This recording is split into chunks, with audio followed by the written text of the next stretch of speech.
Bwana Yesu asifiwe sana watazamaji na wafuatiliaji wa channel yangu hii ya Uvumbuzi TV. Leo ni siku nyingine tena ambapo nimeona niwaletee somo zuri ambalo linazungumzia kuhusu masuala ya afya. Majina yangu naitwa Mwinjilisti Malugu, lakini pia ni Mr. wa sema masuala ya afya. Lakini pia ni mwinjilisti mlei ambaye anashughulika na kutangaza habari njema za Mungu. Siku ya leo nimeona nikuletee somo zuri ambalo litakujenga, hasa nimelenga katika afya ya uzazi.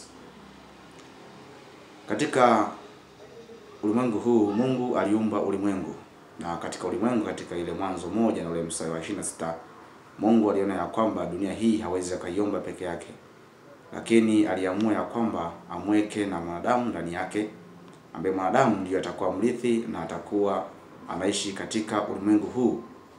Kwa hiyo kwa muktadha huo tunakuja kupata kitu ambacho kinazungumziwa na kitu ambacho kinalenga ya kwamba mwanadamu ataishi kwa namna gani. Kwa hivyo siku ya leo nimeona nikuletee somo linalozungumzia afya ya uzazi. Kumekuwa na changamoto nyingi sana ya kwamba watu wanaingia katika ndoa, watu wanaingia katika familia zao, lakini changamoto inakuja pale ambapo wanakosa watoto. Shida inamrudia mtu mmoja, eza wa kiume, eza wa kike, ambapo mmoja wapo anaanza kulaumiwa ya kwamba hana uwezo wa kuweza kuzalisha au hana uwezo wa kuweza kubeba mimba.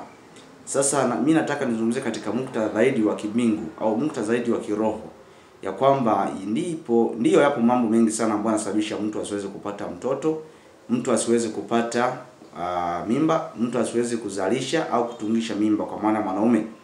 Kwa hivyo, lakini ukija katika swala la kimbingu, tunapozungumzia swala la uzazi, tunamzungumzia Mungu mwenyewe.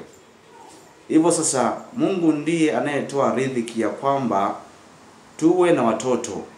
Mungu ndiye anayeamua ya kwamba sisi tuwe na watoto, na anayetoa baraka ya mwanamke kubeba mimba ni Mungu mwenyewe, na anayetoa mibaraka ya kwamba mwanaume ana watoto ni Mungu mwenyewe.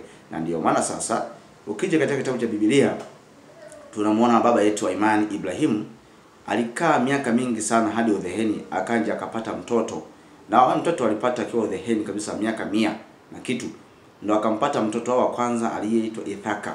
Walikaa miaka mingi sana na yule mtoto alizawa kimuujiza. Lakini sio hiyo tu, Sara Mariam mama Yesu naye alizaa akiwa mtoto mdogo, alizaa akiwa ni mzee, akamzaa Yesu mwenyewe. Sasa kumekuwa na ulimbukeni mwingi sana hata jamii zetu tunazoishi, jamii nyingi sana. Mwanamke anapokuwa ameolewa na kuwa anapitia changamoto kubwa sana kule ukweni, anapitia changamoto sana katika familia yake, na pengine anafukuzwa kabisa. Hiyo yote inatokana kwa sababu ya kwamba Mungu bado hajatoa baraka wa kuweza kupata watoto. Kwa hiyo napenda nishauri jamii, napenda nishauri wa Kristo wenzangu, napenda nishauri watu wote ya kwamba swala la uzazi ni la Mungu mwenyewe. Swala la uzazi, la kupata mtoto, la kutungisha mimba, la kubeba mimba, ni Mungu mwenyewe anayeamua. Mungu asipotoa baraka ya kwamba unatakiwa upate mtoto, hakika uwezo ukapata mtoto. Lakini napenda nitoe ushauri juu ya afya ya uzazi. Tukija mwanadamu amepewa maarifa na akili na ujuzi wa hali ya juu ya kuweza kugundua dawa mbalimbali ambazo zinaweza zikasaidia kitaalamu kuweza kuongeza angara ule uwezekano wa conceive. Nazungumzia kwa mwanamke, au tunasema kwamba kusafisha via vya uzazi na kusafisha mirija ambayo inaweza ikasafirisha na hatimaye kutungisha mimba. Mfano, ushauri kwa wanaume. Wanaume wengi sana wapitia changamoto ya kwamba unakuta mwanaume anashindwa kupata ule uwezo wa kuzalisha.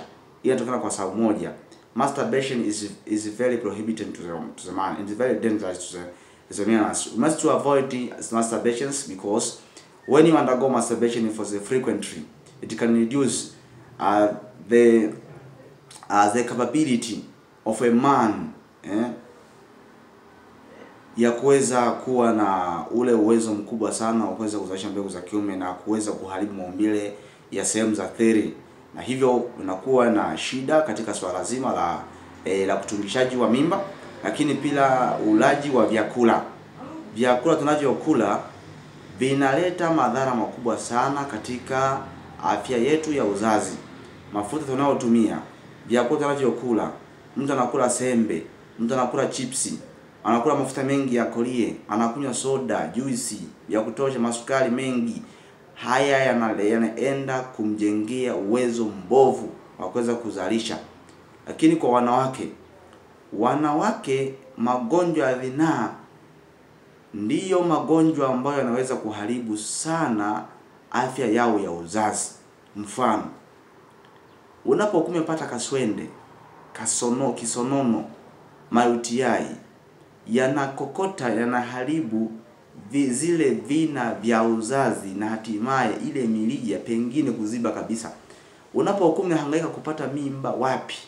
Kile kupata mimba inaporomoka. Ushauri ni kwamba tutumie dawa za asili. Mfano, mimi ni Msukuma na tamaduni za Kisukuma wanapenda kutumia dawa za asili. Kuna miti tofauti tofauti ambayo yaweza kutumia. Tumia mwarobaini, tumia mlonge, majani ya mlonge nazungumzia, majani ya mlonge, majani ya mlonge tumia, lakini pia aloe vera chemsha kunywa, majani ya mwarobaini kunywa, lakini pia limao changanya na vitunguu saumu pamoja na vitunguu maji. Ukichanganya kwa pamoja zinaenda kuzibua mirija ya uzazi, na hapo mwanamke utakuwa salama na utakuwa na uwezo wa kuweza kuconceive au kuweza kubeba ujauzito.